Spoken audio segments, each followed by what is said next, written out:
No, No, ustedes como si nada. Vámonos. Jalisco amanece bajo una calma que se siente artificial. No es silencio, es tensión suspendida. Las calles no están vacías, pero se mueven distinto. El tráfico fluye con cautela. Los retenes aparecen donde antes no estaban. Helicópteros rompen el cielo desde temprano. Y en los grupos cifrados del CJNG, una frase comienza a repetirse como un eco incómodo. Harfuch mandó mensaje. No es una declaración pública, no aparece en conferencia, no surge en un comunicado oficial. Circula de otra forma. Audios reenviados, capturas borrosas, mensajes reenviados entre operadores que no siempre saben si la fuente es confiable, pero que entienden algo más importante que la certeza: el contenido. El gallo ya cayó. Ahora van ustedes. Dentro del universo criminal, las palabras pesan distinto. No se interpretan como retórica, se leen como advertencia operativa. Porque en ese mundo, los mensajes rara vez son simbólicos. Suelen anticipar movimientos. La frase detona algo inmediato. En múltiples puntos del estado. No pánico abierto. Algo más peligroso. Inquietud. En una casa de seguridad en Zapopan, 4 hombres observan la pantalla de un celular apoyado sobre una mesa cubierta de armas largas desmontadas. Reproducen el audio otra vez.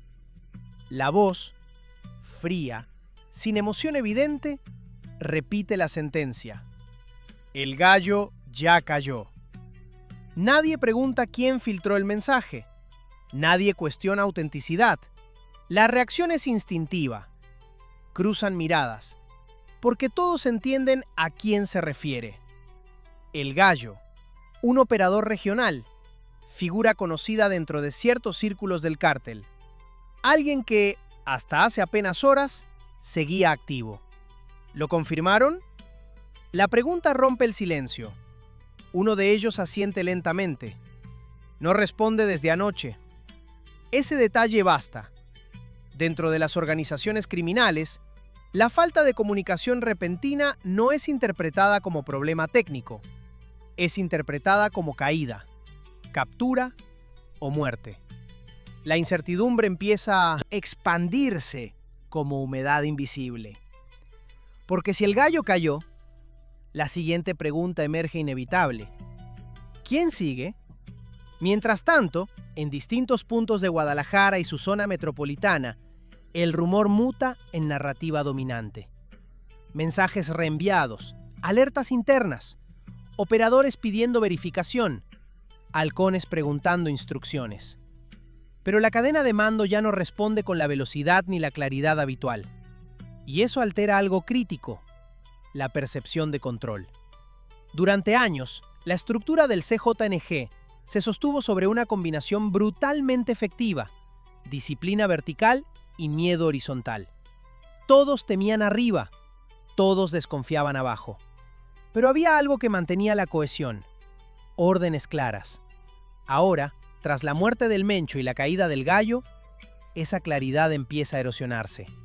En Tonalá, una célula operativa recibe instrucciones contradictorias en menos de 20 minutos. Un mando exige movilización inmediata. Otro ordena mantenerse inmóviles. Tercero advierte que cualquier movimiento sin autorización directa será considerado traición. La confusión no es solo logística, es psicológica.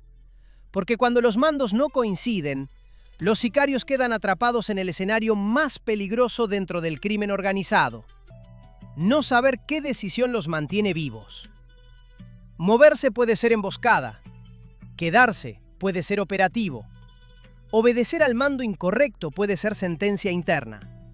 La tensión escala. Mientras tanto, del lado institucional, algo empieza a notarse con claridad quirúrgica. Los operativos no disminuyen, se intensifican, pero lo hacen bajo una lógica distinta: precisión selectiva. No irrupciones masivas indiscriminadas, sino golpes dirigidos. Casas de seguridad específicas. Objetivos previamente perfilados. movimientos rápidos, sin espectáculos innecesarios. Porque el mensaje no busca ruido mediático, busca impacto psicológico sostenido. En una colonia aparentemente tranquila de Zapopan, vehículos tácticos irrumpen antes del amanecer. 8 minutos, puertas aseguradas, objetivos neutralizados, decomisos, detenciones, sin disparos prolongados, sin persecuciones caóticas. La operación deja algo más que capturas. Deja narrativa. Nos están cazando. La frase empieza a circular dentro del CJNG con una frecuencia creciente, porque los patrones se vuelven evidentes. Mandos medios cayendo, operadores regionales desapareciendo, casas de seguridad localizadas con precisión inquietante. La percepción interna empieza a mutar de resistencia hacia supervivencia, y esa transición es devastadora para cualquier estructura criminal. En una bodega improvisada como punto logístico en las afueras de Guadalajara, un grupo armado discute en voz baja. Ya no hablan de venganza, hablan de rutas, de contactos, de posibles refugios.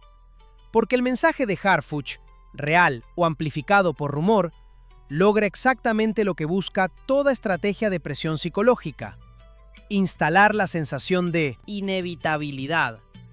No es solo el miedo al operativo, es el miedo al destino. Porque cuando los líderes visibles comienzan a caer en cadena, el cerebro humano entra en modo cálculo de riesgo permanente.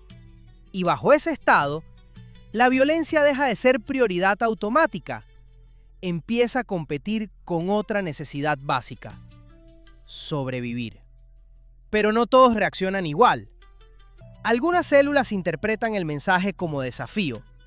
En Tlaquepaque, un mando ordena reforzar posiciones, mover arsenales y preparar respuesta armada ante lo que considera una ofensiva directa.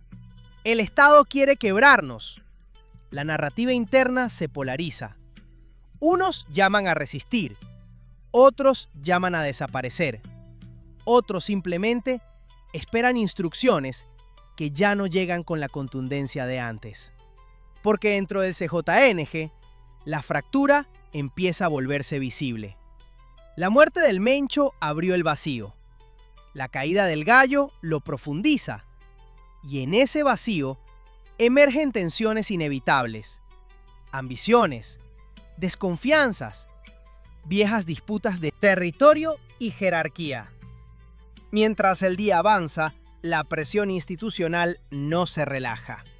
Se vuelve más calculada. Retenes estratégicos, vigilancia aérea, seguimientos discretos, operativos relámpago. Cada movimiento refuerza una idea que comienza a instalarse dentro del cártel como verdad incómoda. El mensaje no era amenaza vacía, era anticipo. Porque en las estructuras criminales, los mensajes más efectivos no son los más ruidosos, son los que se confirman con hechos. Al caer la tarde, en múltiples chats cifrados, la misma conclusión empieza a repetirse. Esto ya empezó. Porque ahora la narrativa cambia. Ya no es reacción al caos. Ya no es rabia por la muerte del líder. Empieza a ser otra cosa. Cuenta regresiva. Porque dentro del CJNG todos entienden algo que rara vez se verbaliza, pero que empieza a sentirse en cada conversación, cada silencio, cada mirada cruzada. Cuando el Estado anuncia que va por todos, la pregunta ya no es si lo intentará. La pregunta es: ¿quién cae primero? Suscríbete, porque lo que ocurrió durante la noche no solo confirmó que la advertencia iba en serio, mostró cómo responde un cártel cuando entiende que la cacería ya no es discurso, es operación. Cuando cae la noche sobre Jalisco, el ambiente ya no es solo de vigilancia reforzada, es de anticipación nerviosa. Las luces de patrullas militares cruzan avenidas como recordatorios móviles de que algo cambió. Helicópteros siguen en el aire, retenes estratégicos endurecen revisiones. Pero el verdadero terremoto ocurre donde no hay cámaras, dentro del CJNG. Porque ahora el mensaje dejó de sentirse como rumor, se convirtió en patrón. En varias casas de seguridad, la misma escena se repite. Teléfonos encendidos, chats saturados, operadores intentando reconstruir un mapa de caídas. ¿Quién más no responde? Los nombres comienzan a acumularse.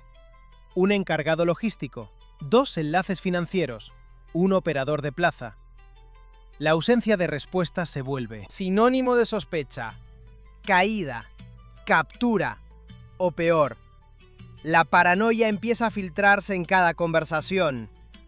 Porque cuando los golpes son selectivos, precisos y aparentemente anticipados, surge una sensación devastadora dentro de cualquier estructura criminal. Nos están leyendo. En una casa de seguridad en Tonalá, un mando exige apagar radios y destruir teléfonos temporales. No sabemos qué está intervenido. Nadie discute. Porque el miedo ya no es solo el operativo físico, es al operativo invisible, la inteligencia, el seguimiento, la filtración. Mientras tanto, del lado institucional, la estrategia avanza sin estridencias innecesarias. No hay despliegues caóticos, hay movimientos quirúrgicos, vehículos tácticos sin sirenas, entradas rápidas, extracciones limpias, operativos que duran menos de 15 minutos, pero cuyo impacto psicológico resuena durante horas en los chats del cártel. Cada caída amplifica el mensaje original. El gallo ya cayó. Y ahora, dentro del CJNG, esa frase deja de sentirse metafórica, empieza a sentirse literal. Uno por uno. Porque la percepción interna comienza a construir una narrativa más inquietante que cualquier manta. No están reaccionando, están ejecutando una lista. A medianoche, en Zapopan, una célula operativa recibe alerta de movimiento extraño en los alrededores. No hay patrullas visibles, no hay convoyes ruidosos, solo vehículos discretos que pasan demasiado lento, demasiadas veces. El comandante interpreta la señal demasiado tarde. Cuando los murciélagos irrumpen, la operación dura exactamente 9 minutos. Granadas aturdidoras, entradas sincronizadas, disparos breves, control total. Al amanecer, la noticia ya circula en chats cifrados. Otra casa caída, otra célula neutralizada, otro golpe preciso. La sensación de cacería se intensifica. Pero dentro del CJNG, algo aún más corrosivo empieza a emerger: las dudas internas. ¿Cómo sabían?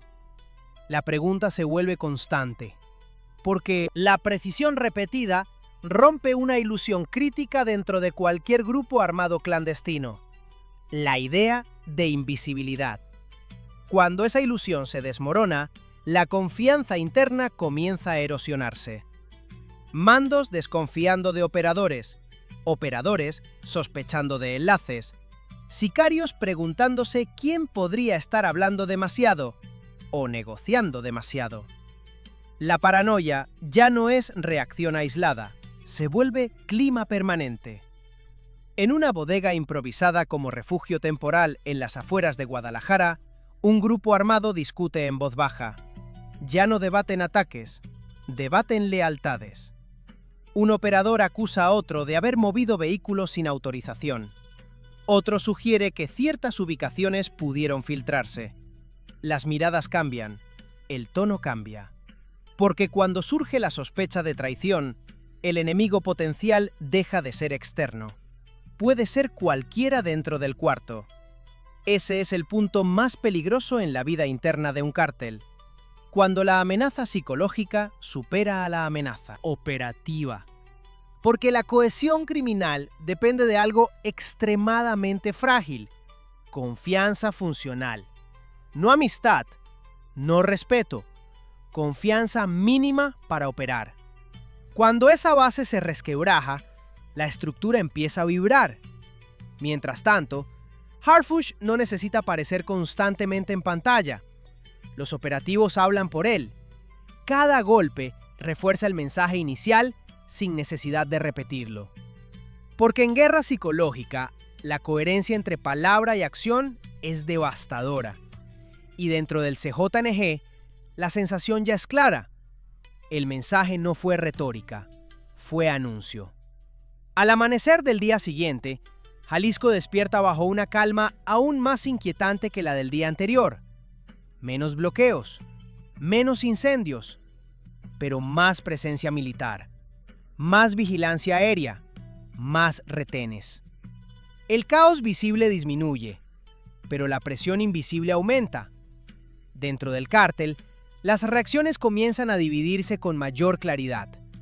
Algunas células se radicalizan, refuerzan posiciones, preparan emboscadas, hablan de responder con violencia para demostrar que el mensaje del Estado no los quebró. Otras hacen lo contrario, reducen comunicación, mueven arsenales, preparan rutas de escape, porque ahora la pregunta dominante no es cómo atacar, es cómo sobrevivir. Y esa transición psicológica es letal para cualquier estructura criminal. Porque cuando la supervivencia individual supera la ofensiva colectiva, la cohesión comienza a morir lentamente. A media mañana, nuevos operativos selectivos sacuden puntos estratégicos. Capturas, decomisos, neutralizaciones. Nada espectacular, todo preciso. Cada golpe agrega peso a la narrativa que se instala dentro del CJNG como una verdad imposible de ignorar. Van por todos. Pero hay algo aún más inquietante que la presión externa. La lucha interna que comienza a asomarse. Nombres circulando como posibles sucesores. Mandos reclamando autoridad. Órdenes contradictorias. Advertencias cruzadas. La estructura empieza a tensarse desde dentro. Porque en el vacío de liderazgo, el poder no se transfiere limpiamente, se disputa. Y cuando esa disputa ocurre en una organización armada, la violencia puede girar hacia adentro. Mientras el día avanza hacia la tarde, la tensión ya no se percibe únicamente en retenes o sobrevuelos. Se siente en algo más sutil. El comportamiento. Movimientos nerviosos. Comunicaciones reducidas. Mandos que ya no confían plenamente en nadie. Sicarios que ya no saben con certeza qué orden los protege y cuál los expone. Porque el mensaje de Harfuch logró exactamente lo que buscaba. No solo intimidar, desordenar psicológicamente, fragmentar percepción, instalar la sensación de inevitabilidad. Y cuando esa sensación se instala dentro de una estructura criminal, cada decisión empieza a sentirse como una ruleta rusa. Suscríbete, porque lo que ocurrió después no solo intensificó la presión, mostró cómo responde un cártel cuando la amenaza externa se combina con algo aún más devastador: la guerra interna por el poder. La tarde cae pesada sobre Jalisco. No hay calma real. Hay contención. Hay silencio tenso. Hay ciudades funcionando a media respiración. Pero dentro del CJNG, el ambiente ya no es solo paranoia, es fractura. Porque cuando un liderazgo central desaparece y la presión externa aumenta, el siguiente paso casi siempre es inevitable: la lucha por el control. En chats cifrados comienzan a circular audios breves, órdenes que ya no suenan coordinadas, suenan desesperadas. Un mando en Colima emite instrucciones que contradicen a un operador en Guadalajara. Un enlace en Nayarit desconoce decisiones tomadas en Zapopan. Las cadenas de mando empiezan a superponerse. Y cuando dos voces reclaman autoridad en una estructura armada, cada célula queda atrapada en una pregunta mortal: ¿a quién obedecer sin firmar tu sentencia? Porque elegir mal ya no es solo error operativo, puede ser interpretado como traición. Y la traición dentro del narco no se discute, se ejecuta. Al anochecer, comienzan los primeros roces abiertos. En una casa de seguridad en Tlajomulco, dos operadores discuten por instrucciones opuestas recibidas en menos de una hora. Uno insiste en replegarse. Otro exige preparar ataque. Las voces suben. Las manos se acercan a las armas. El resto observa en silencio absoluto. Nadie interviene. Porque ahora, cualquier gesto puede interpretarse como tomar partido. La tensión se corta con un disparo seco. Uno cae. El otro queda inmóvil, respirando agitado. Nadie pregunta nada. Pero todos entienden el mensaje brutal que empieza a repetirse en distintos puntos. La guerra ya no es solo contra el Estado. Empieza a ser interna. Mientras tanto, del lado institucional, la estrategia no se altera. Continúa, golpe tras golpe. Operativos nocturnos se ejecutan con precisión mecánica. Murciélagos irrumpiendo en refugios que creían seguros. Células neutralizadas antes de reorganizarse. Mandos capturados antes de consolidar liderazgo. Cada operación refuerza la narrativa que ya domina la percepción criminal. No hay espacio para reagruparse. Pero ahora, algo aún más corrosivo empieza a expandirse dentro del CJNG. La desconfianza total. Porque cuando caen casas específicas, cuando se anticipan movimientos, cuando los golpes parecen conocer rutas internas, surge la sospecha más destructiva posible. Alguien está hablando. Las acusaciones empiezan a circular como pólvora. Ese contacto fue detenido y luego cayó otra casa. Ese operador sabía demasiado. Ese enlace desapareció justo antes del operativo. Las teorías no necesitan ser ciertas. Solo necesitan sembrar duda. Y la duda es dinamita dentro de una organización criminal, porque destruye lo único que mantiene cohesionada a una estructura clandestina: la certeza mínima de lealtad. A medianoche en Zapopan, un mando ordena ejecutar a uno de sus propios hombres bajo sospecha de filtración. No hay pruebas claras, solo intuición. Solo paranoia. Solo necesidad de imponer control mediante terror interno. Ese acto, replicado en otros puntos, acelera el deterioro, porque el miedo ya no proviene únicamente del Estado, proviene de los propios compañeros. Y cuando el enemigo potencial puede estar sentado a tu lado, la estructura comienza a colapsar desde dentro. Al amanecer del siguiente día, la violencia visible disminuye aún más. Menos bloqueos, menos incendios, menos ataques abiertos. Pero no por desescalada estratégica, por desorientación, por miedo, por agotamiento psicológico. Muchas células simplemente dejan de moverse, esperan, observan, intentan interpretar señales imposibles de leer con claridad. Porque ahora la amenaza es triple: operativos federales, órdenes contradictorias, posibles traiciones internas. La ofensiva psicológica alcanza su punto más efectivo. El cártel no necesita ser destruido completamente en el terreno. Empieza a autodesgastarse. A media mañana, Harfuch reaparece en pantalla, sin dramatismo exagerado, sin gritos, sin triunfalismo grotesco, pero con una narrativa cuidadosamente calculada. Habla de avances, decomisos, capturas, neutralizaciones. Pero la parte más poderosa de su mensaje no es la estadística, es la interpretación. Dice que el CJNG muestra signos claros de fragmentación operativa, que sus células ya no actúan coordinadamente, que la desorganización interna es visible en sus patrones de comunicación. que la violencia desatada tras la caída de su líder fue reflejo de desesperación, no de fuerza. Y esa frase golpea más fuerte que cualquier operativo, porque transforma la narrativa, de amenaza temida a estructura en descomposición. Dentro del CJNG, ese discurso cae como ácido. Algunos lo interpretan como provocación, otros como confirmación de una realidad que ya sienten en carne propia. Pero lo más devastador no es lo que dice Harfush, es que los hechos parecen respaldarlo. Más células desconectadas, más mandos incomunicados. Más operadores moviéndose por cuenta propia, más deserciones silenciosas.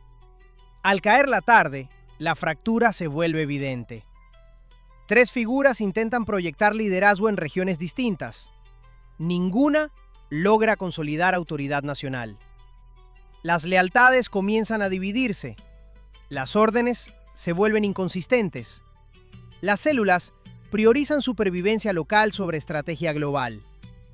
La estructura que alguna vez operó como maquinaria centralizada comienza a comportarse como archipiélago inestable. Y ese es el principio del fin para cualquier organización criminal de gran escala. Porque sin liderazgo coherente, sin confianza funcional, sin dirección estratégica, solo queda desgaste, solo queda paranoia, solo queda guerra interna latente. Al anochecer, nuevos operativos selectivos rematan el mensaje.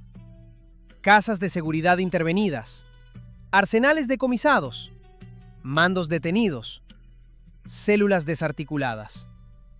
No es ofensiva caótica, es demolición sistemática. A medianoche, Jalisco ya no arde, pero tampoco duerme. La presencia militar domina avenidas. Los sobrevuelos continúan. Los retenes permanecen. Dentro del CJNG, la sensación ya no es de rabia explosiva. Es de asfixia lenta. Es de inevitabilidad. Es de cuenta regresiva invisible. Porque el mensaje inicial terminó de instalarse como algo más que amenaza. Como percepción dominante. El gallo ya cayó. Ahora van ustedes. Y cuando esa frase deja de sentirse propaganda y empieza a sentirse destino, la guerra entra en su fase más peligrosa. La fase donde la organización empieza a quebrarse sola. Gracias por acompañarnos, porque lo que sigue ya no es solo violencia o operativos, es reconfiguración del mapa criminal, es lucha por vacíos de poder, es nacimiento de nuevas facciones y desaparición de viejas estructuras. Suscríbete, porque esto apenas está entrando en su capítulo más oscuro.